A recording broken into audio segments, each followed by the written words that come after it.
Welcome to NFL Daily, where we're not talking about the Carter 6.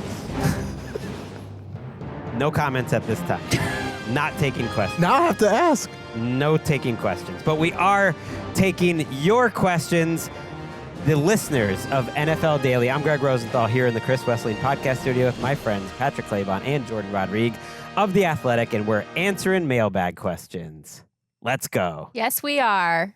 And unless they pertain to the recently released album with significant features all across the musical landscape. No, we're not discussing those. You'll have to find my texts with our old coworker, Andrew Groover. They're going to stay there. Let's get right to the mailbag. We asked for your questions. I wanted to make sure we got to them before we were totally broken apart for the offseason. So here's one from Trevor. I like this. He says, will Brock Purdy finish his contract with Kyle Shanahan Trevor Lawrence, who sent still as his head coach? This is top Trevor. This is the top Trevor on Blue Sky, where we asked for the questions. What do you think? I like that. I like this. I think that's the hope for everybody. I don't think you could ever speak in definitives when you talk about the NFL with injuries and burnout and all kinds of things, whether it's the player or the coach. But without Kyle Shanahan. Yes. Yeah, I was like, wow, we're really in the Ramley. No. I did not read that correctly. I think that they'll finish this contract together as a cohesive unit that has probably some very interesting stories to share long after both of them retire. Yeah, I think the narrative benefits Kyle Shanahan in this instance, where they find a quarterback, literally Mr. Irrelevant, and it's like, oh, Kyle Shanahan is uplifting this player in making him look a certain way. But I think the contract proves it, that like Brock Purdy is Brock Purdy. Like, this is a singularly talented in his particular skill set type of quarterback, but he's going to be linked to Kyle Shanahan for forever until, Kyle Shanahan's probably going to coach for 20 more years. So. Well, I'm officially higher on Brock Purdy now than consensus. You're welcome. Based on that episode we did earlier this offseason. You spent so many years just like not wanting to see it. 1 year. Not 1 year. wanting to, so many weeks and months. Players improve. Analysts improve. This is a two-part question because, first of all, he has to get to the end of the contract, roughly 2030. Even if they tacked on more years, I'm not counting that. So 2030. So he would have to get to the end. Kyle Shanahan would still have to be the 49ers head coach then. Both the things have to happen. So you're saying, is there a chance? I mean, of course I would say there's a decent chance. What are the odds that Kyle Shanahan is still the 49ers head coach in 5 or 6 years? This is a guy who burns that candle. Like, he seemed pretty burnt out by the end of it. You only need to have like kind of one bad season for it all to go wrong. If I had to guess, are they still a tandem in 2030 or not? I think it's not. Just because so many things can happen, whether it's the Purdy side or the Shanahan side. I really don't think Shanahan and John Lynch are lasting that long, but that's not a hot take. I think they fit together, honestly. I think that one of the regrets of certain members of that coaching tree was to not have kept Kirk long-term or been able to be a partnership with Kirk Cousins long-term. I think that Kyle Shanahan understands that. I think they complement each other very well personality-wise. They, even with the burnout and even with the potential for injury and general fatigue or deterioration of a player, they match. And I think that Kyle has been through enough in his career, even when he was much younger and still experiencing high-level things in the coaching world. I think he's been through enough to understand that when you find that, you stick with it as long as you can, because the grass isn't always greener. You've convinced me. And if Purdy is just like I convinced you on Brock Purdy. Yeah. If he's just as good as we think he is, then it'll go well and they'll just be there. But that's a long time in NFL years. Speaking of which, it feels like Tyreek Hill's Dolphins career has already been a journey. It's only been a handful of years. Our next question is from Matt Arroyos, and he asks, if Tyreek gets traded at some point, what's your confidence level that Waddle can step in and become a number one on his own? And I wanted to expand this to, do we think Tyreek will get traded? I don't think Tyreek Hill is going to get traded. I think collectively, and it's not just it can be vibes based, but the things that Tua and Mike Mack are saying, and also Tyreek Hill, it collectively feels like everybody knows that this is the last. This is the last dance for this rendition of the Miami Dolphins, unless they're successful. And I don't see a world in where they're more successful by trading Tyreek Hill and getting what I'm assuming is future draft picks and not necessarily a player who's going to impact things immediately. So I don't think Tyreek Hill is going to get traded. And yeah, we saw Waddle in a season in his rookie year without Tyreek Hill being a viable number one and having like 115 catches. Right. That's a fair point. So however you want to define one, like, does that make him a top 10 receiver in the league? No, I would not say that, but is Volume 1 is how I usually define it. Yeah, is it somewhere in the 20 range, and does he have more to give? Yeah, I think he is that good. I think his contract is worth it. The scenario for Tyreek getting traded is that they're 2-5 before the trade deadline and ownership makes them, because he's like, I don't see a future with this current group. But that would essentially be more or less giving up, which is it's a little hard to like, those trades just don't happen. And it could ultimately lead to like an AFC bidding war among contenders to not just to get Tyreek Hill, but to keep somebody else from getting Tyreek Hill. The NFL did move that trade deadline back. I liked when they did that. I hope they keep doing that. Like, I want it in, mid-November. I want it after Thanksgiving when football really begins. It's still early November, but that is a step in the right direction. All right, our next question is from Timothy, and he asks, will Aaron Rodgers be a better number 8 than Tommy Maddox for the Steelers? I think that's a pretty high bar, actually. A higher bar than most non-Steelers fans would say, because Steelers fans, I think, would say Tommy Gunn got us into the playoffs and gave us some fun. Like, we had fun with Tommy Gunn. I'm going to say no. That's my answer. I like good quarterback nicknames. Yeah. I'm a fan of that. I think, because I think the answer is yes, but also it's instructive in that when they went on that run, Tommy Maddox threw 16 interceptions and he threw 20 touchdowns, and he was out there taking chances. And Aaron Rodgers is so safe. Like, I think if Aaron Rodgers throws 16 interceptions, it's going to ultimately be a good thing because he's out there taking risks. And it not only makes the Steelers more watchable, like, we love watching Aaron Rodgers throw the football. We don't like Aaron Rodgers throwing the football to people on the sideline and support staff. So, like, go out there and try. Like, let's do it. Don't worry about the stats. Yeah, I'd like to see him go a little bit devil may care in the latest stages of his career. I think that would, whether it goes well or is a complete disaster, it is something so exciting for that fan base who've been waiting for a while. This is really just an excuse for me to talk about Tommy Maddox. Do it. Another visor guy. We've been talking a lot over the last couple shows about people who can pull off a visor. Tommy Maddox can pull off a visor. So he won that playoff game. Important detail to include in this segment. Against the Browns. And it was, I believe, the Browns' first playoff game as the new Cleveland franchise. 36-33. Remember watching that with noted Steelers fan, my friend Anthony Jeselnik. And then the next week they lost 34-31. So Tommy Maddox is putting up 30 points in back-to-back weeks in the playoffs. He won Comeback Player of the Year that season. They went 7-3 in his starts in the regular season, taking over for Cordell Stewart. I mean, they were a Super Bowl favorite, probably the favorite other than the Rams, certainly in the AFC, like the year before. Then he takes over for Cordell Stewart. It's a lot of controversy. He wins Comeback Player of the Year. And what was he coming back from? He was coming back from being Tommy Maddox. He had not thrown more than 10 passes in a season for 8 seasons. That is a Geno Smith like times 2 time in the wilderness, that you are in the NFL, but he literally didn't throw a pass for 6 straight years. Then he threw 7, and then he comes in and has this renaissance. 7 passes. Lucky number 7? Yes. Because he kind of Petermaned in his rookie year. Yes. And was handing the ball to the other team a whole lot. Yeah. And he was a they first-round hated pick. It didn't go well, and then he just was spending all sorts of time. And that was, people. I don't think Aaron Rodgers is going to reach those highs. I mean, 30 points in back-to-back playoff games, jokes aside, is a real thing. He was playing at a high level. So I think if they got that sort of season out of Rodgers, they'd be pumped. Win one playoff game, play close. I mean, can we keep a playoff game, under a 20-point loss, Steelers? That would be nice. I just personally feel it's important to note for the record that that 2002 season I was 10.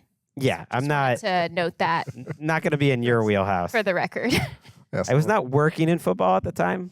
Well, I was a little bit. Fox Sports highlights. It's my senior year of high school. That was fun. What are the chances that the book written about Caleb Williams and quarterbacks derails the Bears season and Caleb's career in Chicago if the Bears are below 500 in November? And this is from Clive. Zero, Clive. Zero chance. Zero. Because it is a book about the American quarterback in general, the rise of the position, the history of the position, the sociology of the position, the psychology of the position. Knowing Seth Wickersham, the author, a little bit, it's about so much more than Caleb Williams.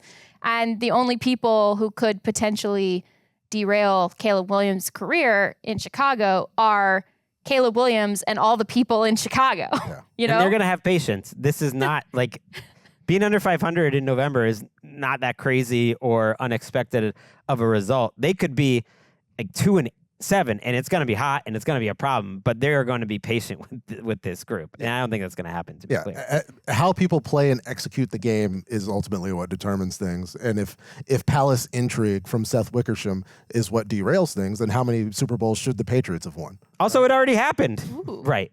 Great point. Another great book. That's a great point. If anything, you could say it's sort of Yeah, maybe it makes everybody try. It's harder. a Made 'em bump. try a little harder. Maybe dynasty incoming. 2014, 2016. Or it doesn't matter, and like you just have to score more points than the other team. Yes, and I am excited to read that book, I will say. I am too. Our next question is from Andy. He says, if the NFL had an award for the world would be a better place if there were more people like you, who would be some candidates? Can be players, coaches, staff, front office, owners. I feel like you got a lot of people I have here. so many people. Okay, let's fire them off. I wasn't prepared for this. I wasn't even looking at these questions before we started. I can think, like I mentioned him on a previous show, Julius Peppers, Kurt Coleman, Thomas Davis, Eric Reed. Let's see, I'm thinking of people who I was with in Carolina. Taylor Moton, Chris Manhertz, who's always checking on everyone's Chris Manhertz with mental a health. shout out. JJ Jansen, Rob Havenstein here in Los Angeles, Puka Nakua, epitome of joy. So many people. John Spytek, really, really good person. Brian Zanders, who's going over in to take a scouting job in Jacksonville. Taylor Morton, not Moton, but Morton, who is in a lead role in the Rams franchise right now. I'm just naming like under. You did a great job. I'm naming Off the like top of your under head. the radar people minus Puka because we don't give a lot of these people like a ton of pop all the time. But there are so many good people in every corner of this league. It is just when the world feels bad and scary, it is really important to remember like how many good people there are, and there are so many good people in every locker room in all 32 of these teams, and it's just awesome. Well said. Chris Babona asks, isn't that just the Walter Payton Man of the Year? And I say, no, not really, because that's service in your community. And Andrew Whitworth. Everyone should be more like Andrew Whitworth. Yeah, they are great people, of course, but we're highlighting our own. And I think it's just more like, this is more about like what they're bringing energy-wise to everyone around them. And not just because he was a Man of the Year winner, but Calais Campbell. Calais, Right. It's so many like all-time good dude. Not under anybody's radar, first of all, because he's massive. But he has those those official corporate awards and recognition. But then you saw like when his teammate was being assaulted by the police, Calais Campbell was literally there. Yeah. Right. It wasn't just talk and organizing. Also, like he took action immediately.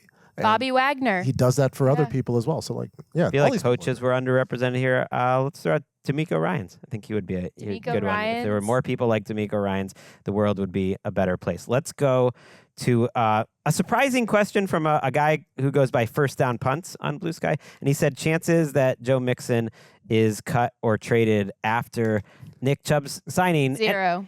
And I just wanted to bring this up, not to dismiss this question because, yeah, I agree. I think it's 0. But to point out that Joe Mixon has spoken really highly of Nick Chubb in the past. They came out in the exact same class. I think like game recognizes game. And in a perfect world where Nick Chubb is feeling healthier this year, those two guys are going to have a ton of fun together, I believe. Yeah, well, I mean, the name first down punts probably harkens to some of those Brian Hoyer Texans era. And so, like, I understand where the proficiency for negativity could come from. But, yeah, I think I wrote slim and none on my notes because, they're both going to be fine. No, there's also, no matter how good Chubb looks in training camp, I don't think you're going to just blindly have faith that he is your main guy. My great thing, I think, for both of them is they're just a backup plan for each other. Clearly, Chubb is going to be the backup, but like if Mixon misses a game, then you have Chubb waiting. Yeah, it's a 1-2 punch at times too. If that serves to be helpful, you're not giving such a heavy workload on either one of those players if you can work them in tandem a little bit more. But Joe Mixon, other than when he was hurt, he like carried that offense many weeks, and it looks excellent. Looks like he's aging in reverse. I hope the same for Nick Chubb because when he's on, he is such a special player. Yeah, and they also drafted also a good person who makes people around him better. Yes, C.J. Stroud said at first he didn't like recognize Nick Chubb when he saw him in the locker room, and then he got a little starstruck because like I used to watch Nick Chubb and he's just such a good player, and now you think like, oh yeah, it's true. Like Nick Chubb's not that old. He's only been in the NFL 8 or 9 years, but within those 8 or 9 years, C.J. Stroud was literally in high school. Yeah. Watching him like just it's amazing. Rack up big numbers. Higher number this year: Myles Garrett sacks, Patrick, or Jamar Chase touchdowns. The safer pick is Garrett at sacks because he's done that consistently more longer, but Jamar had 17 touchdowns last season, so that would eclipse any Garrett season, but Myles averages 14.9, so the safe pick is going to be Myles sacks. Garrett is the first player in NFL history to have more than 14 sacks in 4 straight seasons. I think he's still at his peak, so I'll go Garrett, yeah. Close enough. Honestly, my first instinct was, of course, it's Jamar Chase touchdowns watching the stat line from last year, but then you convinced me, Patrick, because the averages really kind of work in Myles Garrett's favor, frankly. But, Jamar does play the Ravens twice, so he could conceivably have 16 touchdowns in those 2 games. Or Andre Yoshivas could score 15 touchdowns this year if he keeps his rate up of scoring touchdowns per catch. Do run-heavy offenses take over in 2025? This is from Stage 8 Final Boss. Great name. Or did we see a high watermark of the run-heavy offenses last season? I mean, I don't think that this is a cycle that's by any means over. Once the run game first it was the guards, right? First the guards got bigger, okay? Then the run game started ascending across the league. And even before that, defenses got lighter to counter the passing game. And then the guards got bigger, and then the run game got more consistent and started to pop. Then the outliers started to pop the run game, which increased the market for running backs. And now we're seeing sort of the mean years of what this cycle is going to be. What will happen next is then the tight ends are going to start working in more 12 personnel to make the run game then even more effective and then to get heavier. Definitely seeing that. And then you're going to see the defenses get bigger to counter. You're going to see more hybrid safeties. You're going to see more hybrid linebackers. And then all of a sudden, something's going to come along that snaps all of us back to 2017 and we start all over again. Thank you very much, ladies and gentlemen. I think, it's more of a reflection of the players in respective systems, and because as information sharing becomes more ubiquitous, right, and more people are working off the same bits of provable data, teams and coaches are adjusting their usage to the skill set. Mm-hmm. And we had 7 guys carry the ball 300 or more times last season, and all but 2 of them have previously done it, right? It was the first time for Bijan. It was the first time for Kyron Williams. And like Saquon, Derrick Henry, Josh Jacobs, Jonathan Taylor, if those guys are healthy, they're going to carry the ball a lot. And so it's not like 2004 when Dominic Williams was carrying the ball 300 times. If you don't have one of those guys, then I doubt a team is going to devote significant resources to that style of play, because why? Your skills are probably aligned elsewhere. And so I don't know, like Jourdan said, the cycle's going to come back, but I think it's more related to the personnel. Like Ashton Genty may see the Raiders carries go up, but I don't know how much it changes league wide. Shout out to Dominic Davis, originally changing his name to Dominic Williams. If you're like a fantasy head back in the aughts, I was like, didn't you mean Dominic Davis? And I was like, oh yeah, that was pre-name change. Yeah, I think this is the year after the trend really got supercharged in terms of run-heavy offenses. So, no, it's the copycat league where actually the earliest that it could start, backsliding would be next year because I think we're going to overdose on it now. But I think in terms of the overall league, the trend is going to continue. And that's the question for fantasy heads, like who's that running back who's getting carries that he shouldn't because the outliers. of the trend? Yeah, you have to look at the outliers. And then also, like, the thing about sustaining this is that you have to be able to move people to holistically shift the league, like physically move them off the line of scrimmage to shift the league fully into sustaining this for not just a couple of years of a cycle, but multiple generations of players.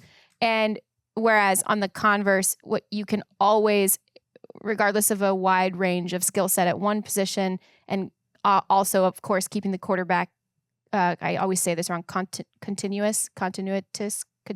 the quarterback the same, the position relatively the same. Like, you can space and scheme up the passing game in ways that, yes, you can sort of do that with the run game, but it doesn't work if you can't consistently move people over years and years and years and years. I like the question. I like that it's getting deep. I know. We could do a whole episode on that. Good question. Maybe we will. Speaking of episodes, our next question is from a guy on Blue Sky, Direst Bear, who asked, will QB Island return and will it have more formal rules or be more like Lord of the Flies? Sneak diss in the question. It's not even a sneak diss. I take that personally. It did have rules. And Gregg just shirked them. Like all rules, there's some wiggle room in terms of legality. QB Island will definitely be back. I love this next question. It's from Socks and Boots. And yes, we'll do a QB Island episode, certainly before the season, during training camp, I would say. It will be the next time. I've been planning, Gregg. I've been sowing the seeds of allyship with certain individuals. Wow. We've already got machinations. Be afraid.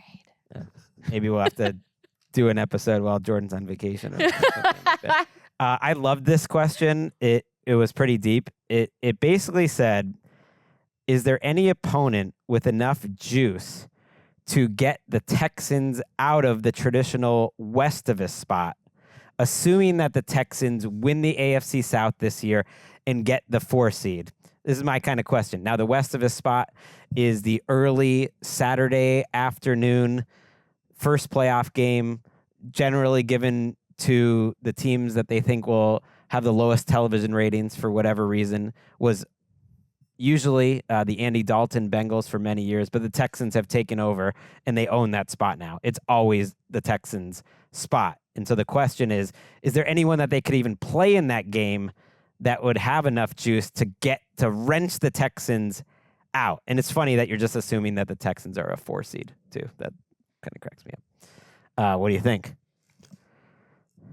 Well, clearly, right, the dudes, if it's Josh or Patrick or Lamar, right, or Joe, but then Bengals Texans takes us right back to the OG west of us, right? So, like, does that count? But does Burrow, they are a national team now in a way that they weren't then.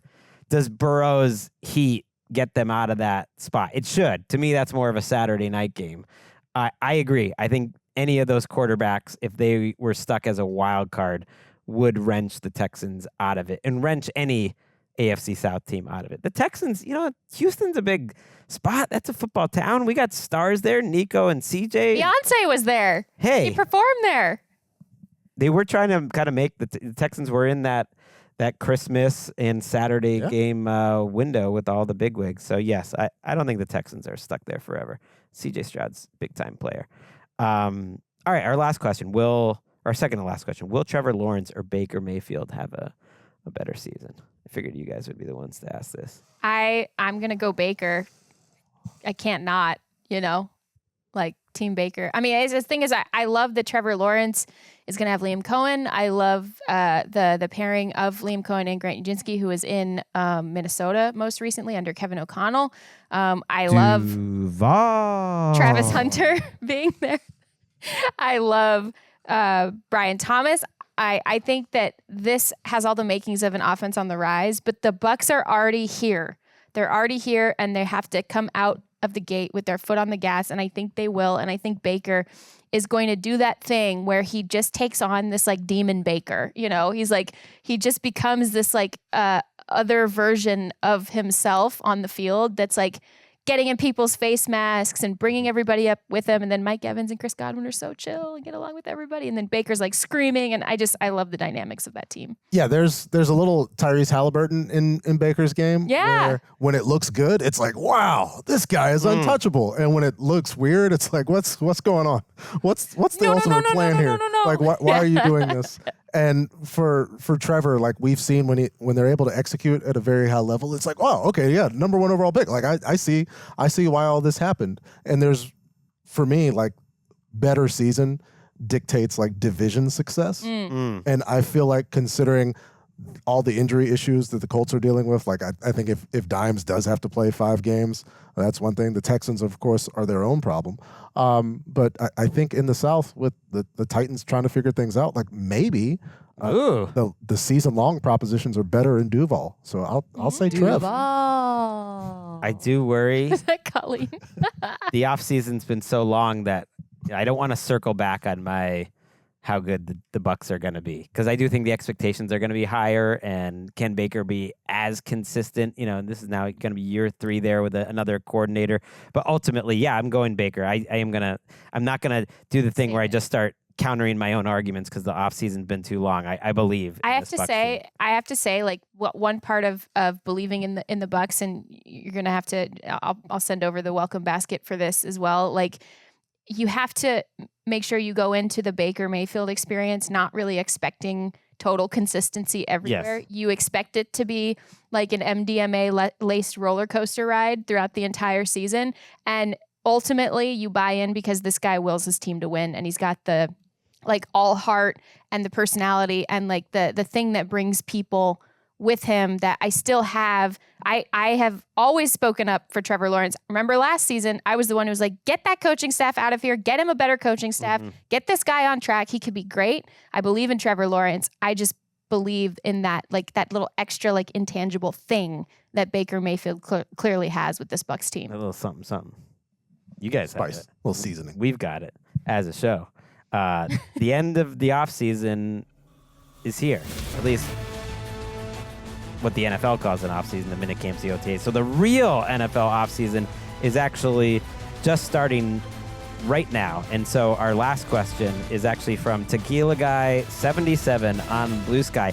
He asks, is football back? The answer is no.